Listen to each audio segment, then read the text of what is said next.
안녕하십니까. 10월 14일 유튜브 영상 제작을 시작하겠습니다. 먼저 잔고부터 살펴보겠습니다. 오늘 잔고는 608만원입니다. 오늘 마이너스 3만원은 정말 크죠. 코스닥 지수가 3% 상승했는데 3만원 손실이라는 것은 정말 있을 수 없는 수치인데 결과적으로 그렇게 됐습니다. 아마도 아직까지 그 종목에 대한 적응이 조금 안 된 것 같아요. 어제 제가 방송할 때 지수가 상승할 것 같다고 말씀드렸는데요. 어제 코스닥 지수 보면서 너무 많이 빠졌기 때문에, 미국 증시와 비교했을 때 너무 많이 빠졌기 때문에 미 증시가 크게 하락하지 않는 상황이 나오면 그 지수가 상승할 것이다 이렇게 봤는데, 제가 생각했던 것보다 훨씬 강하게 올라갔습니다. 아주 강하게 3%씩이나 올라가 버렸습니다. 그래서 이게 제가 이 금요일날 이날 이때 정리하고 그 일주일 쉬었는데 이때까지 올라왔습니다. 지금 이날 위치까지. 그래서 아주 강하게 올라왔고요. 이렇게 강하게 올라오는데도 불구하고 종목 잘못 잡으니까 오히려 손실이 날 수 있다는 그런 가슴 아픈 날이었습니다. 그래서 좀 더 종목에 대해서 열심히 연구해야 되겠다. 이건 뭐 달리 방법이 없을 것 같고요. 계속 그냥 종목 따라서 계속 움직이다 보면 적응이 되고 나면 그 다음에 이제 조금 맞춰지는 것 같아요. 그래서 아직까지는 잘 못 맞추고 있으니까 제가 그 시황 부분에 대한 건 어느 정도 맞춰지는데 종목은 워낙 잘 안 맞으니까 그냥 참고만 하시면 좋겠습니다. 참고만 하시고 본인 결정 생각과 일치되면 그때 움직이시고요. 제가 하는 이야기는 잘 안 맞다는 거 전제로 봐주시면 좋겠습니다. 좀 맞추고 싶은데 잘 안 되네요. 그 다음 시장에 대한 개인적인 생각입니다. 지난번 미증시가 나스닥이 0.73% 상승했습니다. 이 물가지표가 지금 계속 안 좋게 나오고 있는 것 같아요. 물가가 상당히 높게 나오고 있기 때문에 금리 인상 우려감이 나오는데, 그럼에도 불구하고 나스닥 지수가 상승했다는 게 시장을 상당히 긍정적으로 보이게 하는 것 같습니다. 대충 뉴스 찾아보니까 저도 지금 다른 것보다 연방정부 부채 한도 상향하는 부분은 12월까지 유예됐기 때문에 그 부분의 악재는 일단 해소된 건 아니지만 12월까지니까 아직 시간을 조금 벌었다 이렇게 보시면 될 것 같아요. 그리고 흥다그룹도 자회사를 매각해갖고 지금 대응을 하고 있기 때문에 당장 급한 악재는 아닌 것 같고, 이것도 이제 해소된 건 아니지만 일단 급한 악재는 아니다 이렇게 이제 해석을 하는 것 같습니다. 하나 남은 악재가 지금 금리 인상 우려감인데요. 이 부분을 오늘 나온 뉴스 보니까 테이퍼링은 11월 중순부터 할 것 같다 이렇게 예상을 하는 것 같습니다. 근데 테이퍼링은 점진적으로 긴축을 하는 거기 때문에요. 이게 시중에 풀려 있는 자금을 한꺼번에 확 걷어들이면 악재로 작용하니까 시장이 무너지니까 조금씩 서서히 이렇게 줄여나가는 그런 게 이제 테이퍼링이라고 이야기합니다. 그래서 테이퍼링은 실제로 시장에 큰 충격을 주지 않을 것이라고 생각을 하는 것 같아요. 그래서 11월 중순부터 테이퍼링을 예상하는 건 맞는데 이게 시장에 그렇게 큰 악재는 아니다 이렇게 생각을 하는 것 같습니다. 그리고 금리 인상은 내년 말쯤에 이루어질 것 같다. 테이퍼링을 먼저 시행하고 그 다음 금리 인상은 내년 말쯤에 시행될 것 같다 이렇게 나오는 것 같습니다. 그래서 그렇게 보면 금리 인상이 내년 말이면 아직 시간이 많이 남았죠. 그래서 시장이 금리 인상에 대한 우려감이 시장에 어느 정도 반영됐다 이렇게 생각을 하고 반등이 나오는 것이 아닌가 이렇게 생각을 합니다. 그래서 미증시가 안 빠지고 있으니까 상대적으로 국내 증시가 너무 많이 빠지다 보니까 그 반발 매수로 인해서 오늘 강하게 올라온 것이 아닌가 개인적으로 그렇게 생각을 합니다.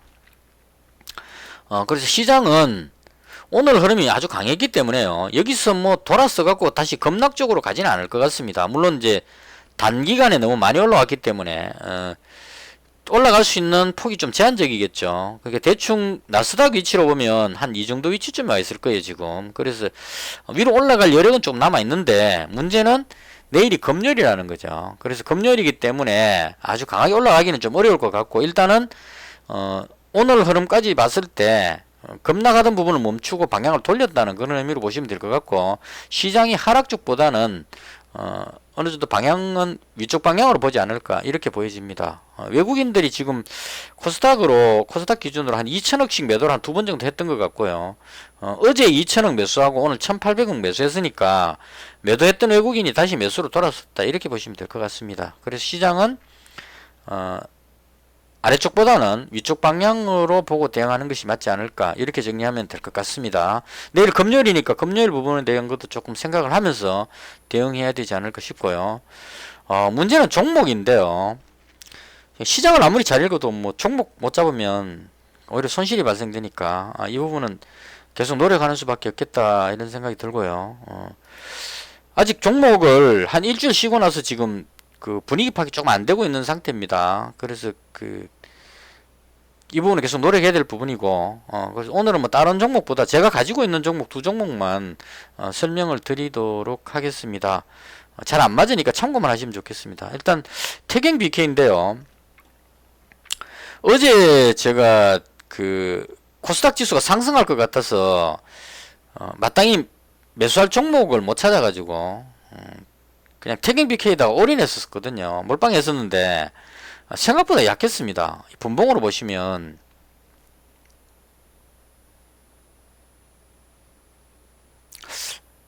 어디에서 시작했죠?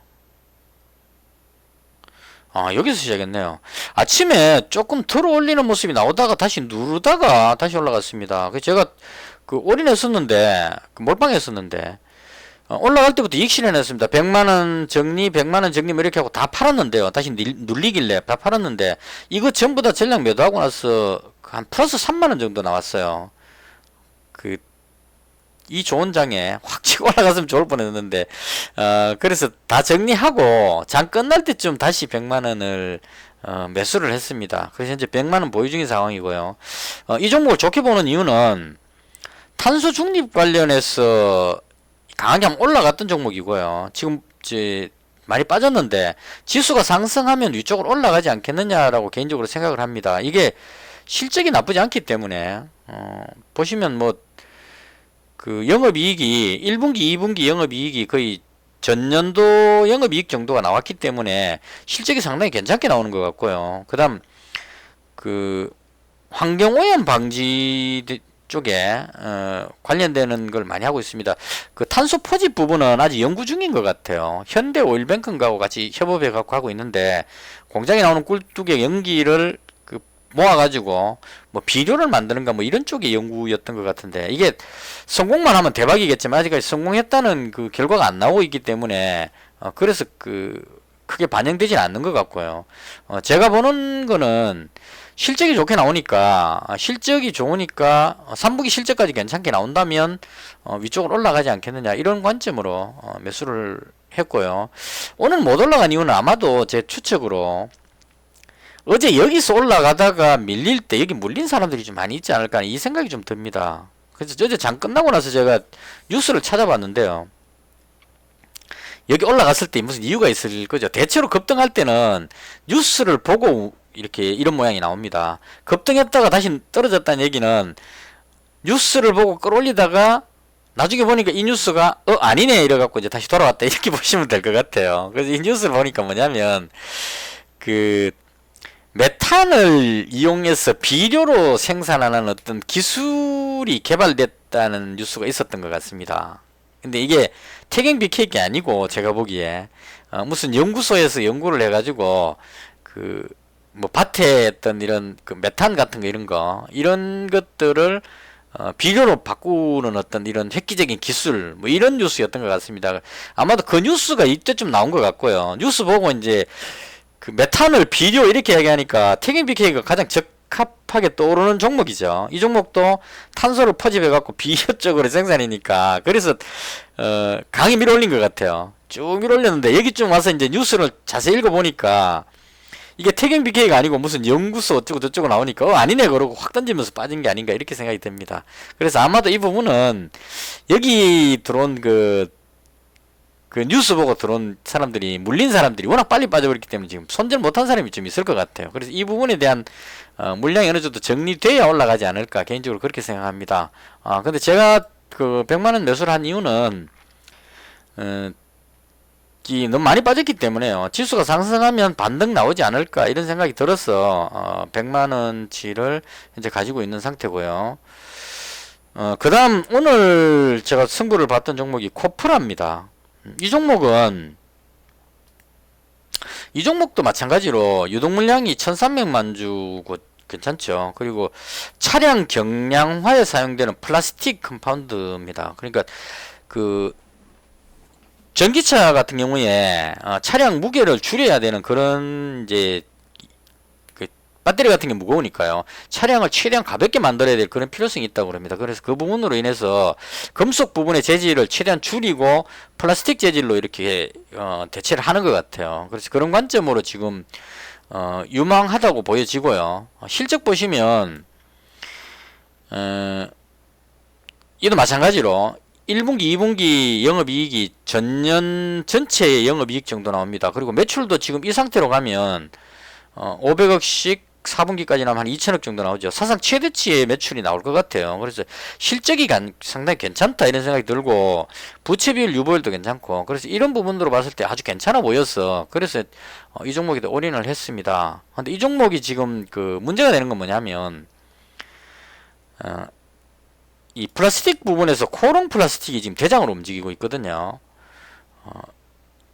이 코프라보다 매출 좀 많이 나오고 있죠. 매출이 1000억이고 영업이익이 80억 되니까 코프라보다 지금 그 실적이 한 2배 정도 더 나오는 것 같습니다. 대충. 그래서 이 코롱 플라스틱이 대장격으로 해서 그 여기서부터 여기까지 올라갔습니다. 8,000원대 돌파하고 나서 24,000원까지 갔으니까 거의 한 3배 정도 찍고 지금 내려온 상태입니다.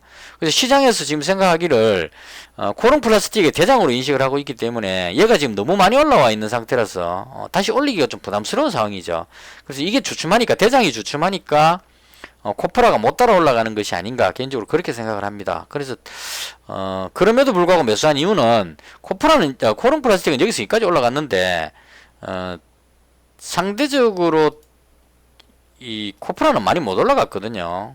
요 정도밖에 못 올랐죠. 그래서 여기서 위쪽으로 한번 슈팅이 나오지 않을까 싶어서 매수를 했습니다. 지수만 좋다면 지금 보시면 대충 그 앞에 있는 이 매물대가 어느 정도 지금 좀 소화가 된 것 같아요. 계속 그 꼬리로 눌리긴 했지만 돌파하려고 매물을 소화했기 때문에 이 부분만 제가 분봉으로 줄을 하나 꺼놨는데요. 이때 제가 꺼놓은 줄인데 오늘 아침에 여기를 터치하고 내려왔더라고요. 그래서 오늘 아침에 제가 태경 BK 보느라고 이건 미처 못 봤는데 강하게 쫙 밀어 올리다가 쭉 빠졌습니다. 빠지고 나서 이제 마찬가지죠. 이렇게 돼버리면 여기 물린 사람들이 물량이 지금 그 물려있기 때문에 이거 물량 다 손절할 때까지 시간을 끌든지 누르든지 할 겁니다. 그래서 오늘도 계속 누르는 모습이 나왔는데 시장 상황이 너무 좋다 보니까 누르지는 못하고 그냥 옆으로 횡보하는 그런 모습이 나왔습니다. 이건 왜 나왔느냐 또 생각해 봤는데요. 이건 아마 여기에 연결이 되는 것 같습니다. 에코플라스틱이라는 종목이 어제 시간에 거래에서 얘가 한 7%대 상승했었어요. 아마 이게 정치 테마주 누구 관련주인 것 같아요. 보니까 어제 유승민 관련주하고 그 이재명 관련주가 시간에서 좀 강했거든요. 아마 이재명 관련주 쪽인 것 같은 느낌이 드는데 일단 정확하진 않습니다.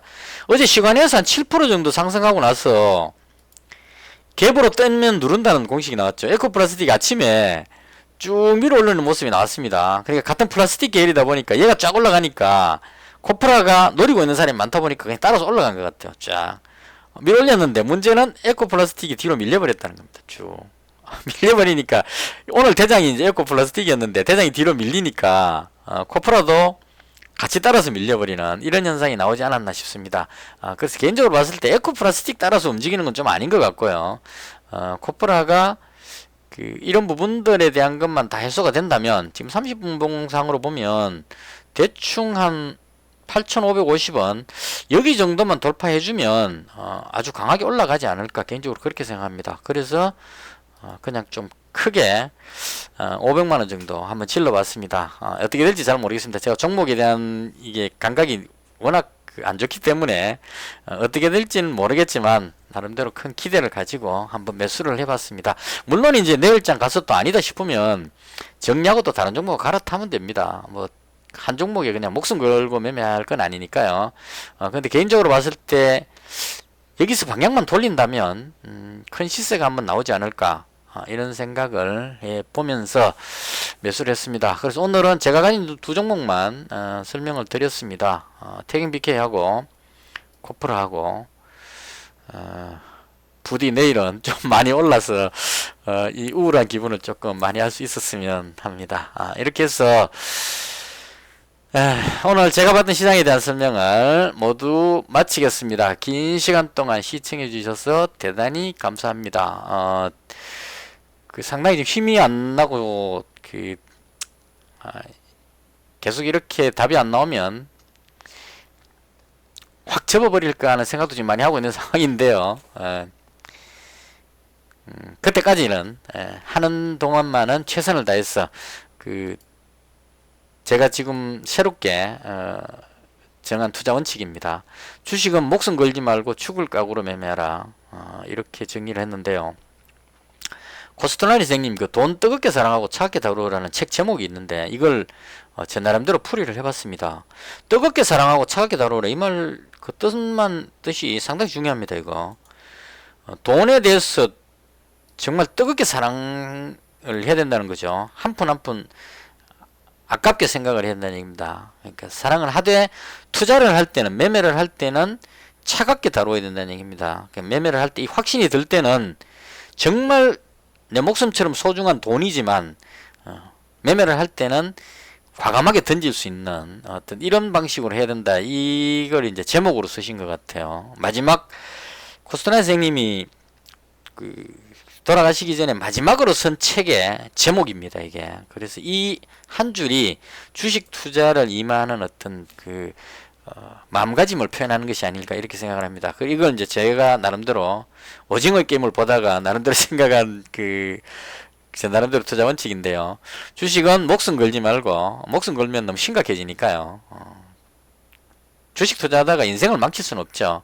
그러니까 안전한 배팅을 하면서 감당할 수 있을 정도의 어떤 배팅을 한다, 이런 얘기입니다. 대신에 종목을 매매할 때는 죽을 각오로 매매하라. 이게 지금 제가 제일 안 되는 부분인데 정말 악착같이 그렇게 근성을 가지고 매매를 해보자, 이렇게 투자 원칙을 한번 바꿔봤습니다. 이것을 해서 오늘 영상은 모두 마치겠습니다. 시청해 주셔서 대단히 감사합니다. 마치겠습니다.